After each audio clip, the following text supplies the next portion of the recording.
Hello, and welcome to episode 7 of the Stitch Goddess podcast. My name is Elizabeth, and you can find me on Ravelry and Instagram as Elissa Pack. Show notes for this episode will be found on my blog, which is thestitchgoddess.com. I owe you an apology for how long it's been since I've blogged. I'm not quite sure what happened in April. I did a lot of knitting, got a lot of things done, but I have never really experienced quite such a level of anxiety and just feeling absolutely overwhelmed with everything, almost to the point of making lists of all the things that I wanted to do and feeling absolutely paralyzed and not being able to do any of it. So I'm not sure quite what happened. I just sort of hunkered down in this chair and just kept knitting for long periods of time. And so that's what happened to April. I'm not sure what happened. I guess I had the springtime blues, and fortunately that has passed. So I have some finished objects to share with you, some semi-finished objects, and some works in progress, and some upcoming things that I'm going to be doing. But I am so excited to share this. I just finished weaving in the ends, and I can't get the whole thing in. I'm still stretching it.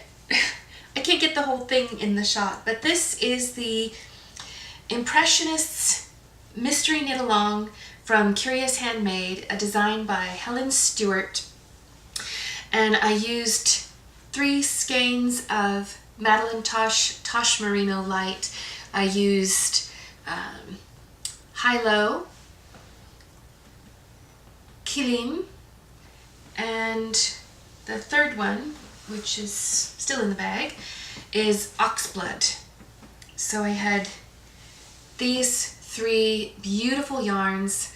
I still have some left, so I'm just so pleased with them. They're so lovely. And I just could not put this down. This was my second mystery knit along, and my second one of this year. So second one ever, second one this year. And it is really beautiful. I just finished it the other day. Because it is the mystery knit along, I didn't want to post too many photos of it on Instagram or on my podcast. But the final clue was released. It had the big reveal on May 8th. And so the pattern is available on Ravelry if you are interested. And it was just a glorious pattern. I am so proud of this, and I think it's one of the prettiest things I've ever made. I have not washed it or blocked it yet, but I wanted to show you first. This is what it looks like. It's not as deep as I had expected, but I think it will block out really beautifully. So I can't wait to wear that. That's going to be a lot of fun. My other finished object, yay! I finished my Tacit hand warmers. These were a pattern by Hunter Hammerson, and I used Madeline Tosh Merino Light in Snake. And I ended up making a third one. I had done the left hand, and I left a little stitch marker on there to let me know which one was which.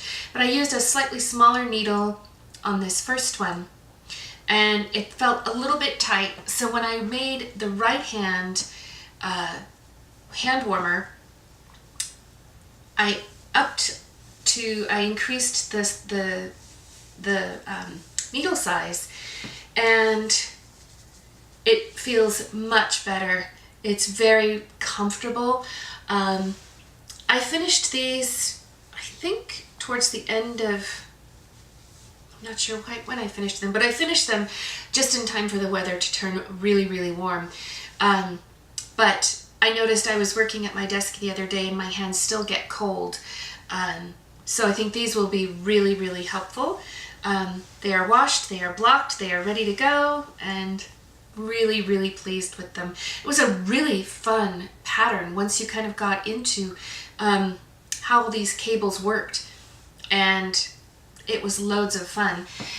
And I might repurpose this one, take it back to the thumb and see, or the base of the thumb, see if I could turn it into a sleeve. Maybe use this as a sleeve for a sweater for my son. I think that would be cool.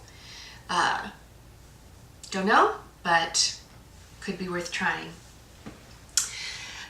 I don't think I had podcast in such a long time that I had talked about socks last time, and I got so inspired that I cast on and knit a Flying North sock in a beautiful green colorway. This is Just a Girl and Her Dog's yarn, or Just a Girl and Her Dog yarns. This was a East Tennessee yarn crawl purchase I made from last year's yarn crawl at the Clinch River Yarn Company in Clinton. And it's an independent dyer, a beautiful shade of green, and I just thought this would make a fun pattern for it would be a beautiful yarn for a simple pattern. And I'm using Maria Monska's pattern Flying North. This is she's from Stitched in Sweden, and I've been working like crazy on the second one. So I have the foot done. I was able to do this Fish Lips Kiss heel this morning in just under an hour. And so all that's left are 4 repeats of the pattern on the leg and the cuff. So these socks will be done really, really, really quickly. Maybe today, maybe not, maybe today. And I've just been using this little project bag from the Wool Barn. It is just the right size for a pair of socks. It fits the yarn. I'm gonna have a lot of this left over, so that'll be fun. I just found a project I think that I'll be able to use for some leftovers, so that's exciting. But this is my current, the Flying North socks and the Impressionist shawl have been my 2 main works in progress for the last month. I think I made huge progress on this foot, and then I stopped because I didn't know how to approach doing the Fish Lips Kiss heel, and you need to have someone actually measuring your foot. I'll see if I can put a picture of how I managed to get that done into the video. But thank you, Karen, for getting up close and personal with my gnarly little feet. But it's a great pattern. I highly recommend it. And I'm knitting them on a 2.25 millimeter US size 1 needle and just magic looping the whole way along. That's amazing that you don't have to stop to do anything special with the heel. You can just keep going. It's so much fun. So now that those projects are done, I will be moving on towards my Kingston tunic, and I think I showed the swatch for that a few times ago, but this is going to be a big, beautiful, soft sweater tunic, and of course I'll be knitting a big, heavy tunic in the middle of summer. Let's just see how this goes. But it's going to be beautiful. I'm going to have that ready for fall. In terms of quilting, I have been working on my awesome ocean quilt. Now, my local shop, Atomic Fibers, had a challenge in April to try to finish a class project. And I was really gung-ho. I was going to try to finish the top of this quilt. That did not happen, and I think that might have contributed to some of my anxiety.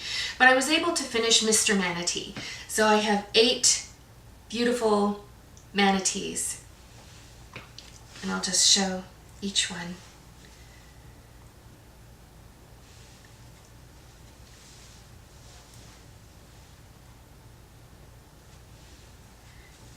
when I'm done with each of these blocks, I'm going to photograph all of them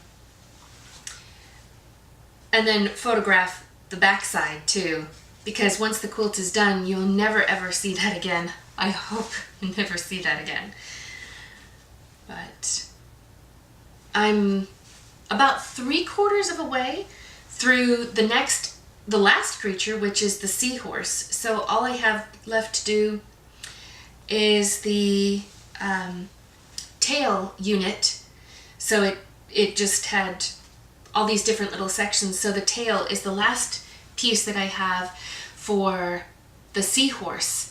And it's really hard to share that because it's all just in pieces right now and it doesn't make a lot of visual sense. But it's coming along slowly, surely. I'm really, really pleased with how that's turning out. Actually, when I wrote up the show notes on paper, the Impressionist shawl was still part of my works in progress, so that's got moved to my finished objects. Coming up, it's mid-May right now. Coming up in June, I gotta turn that down. I will be going to the East Tennessee Yarn Crawl again. There are 9 shops this year, and I know I had said I wasn't planning on buying any yarn, but I think this will be a good opportunity to see some new shops, hopefully get to some shops that are a little bit farther away, and I'll use this time between now and when the yarn crawl starts to go ahead and make up.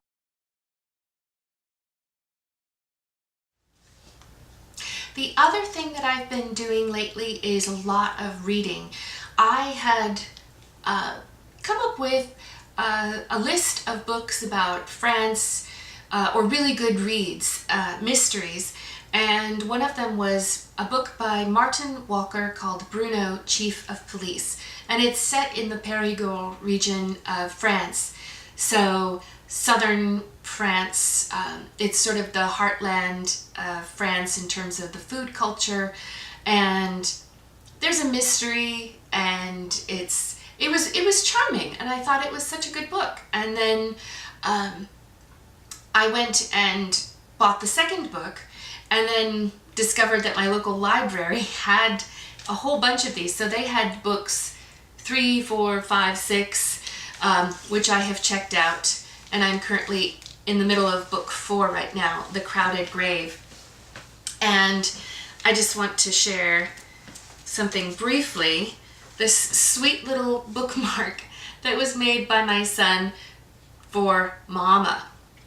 This is a bookmark he made at school. This is me in pink, and I'm watering some plants, and there is a little sprout at the bottom, and these little red pieces, red bits, are worms, and there is a mountain in the background.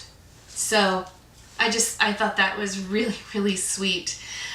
So I have a brand new bookmark, and I am making use of it straight away because it's too nice to not use. That is pretty much everything. I still have not made any progress on my oldest living work in progress. This is a little sweater. I need to start pulling this out and making a little bit of progress now and then, but this is my long haul work in progress. It's like knitting with thread. It's teeny tiny. And, you know, that just is, it's alive and kicking, but somewhat hibernating in my project bag. So I hope to see you next week, very, very soon. And my next podcast, I hope to be wearing something new. It's actually a remake of something that I shared in my very first podcast. And the weather turned nice and I put it on, and there was a big problem. And you'll see it next time. In the meantime, happy making and thank you for joining me. Talk to you soon. Bye-bye.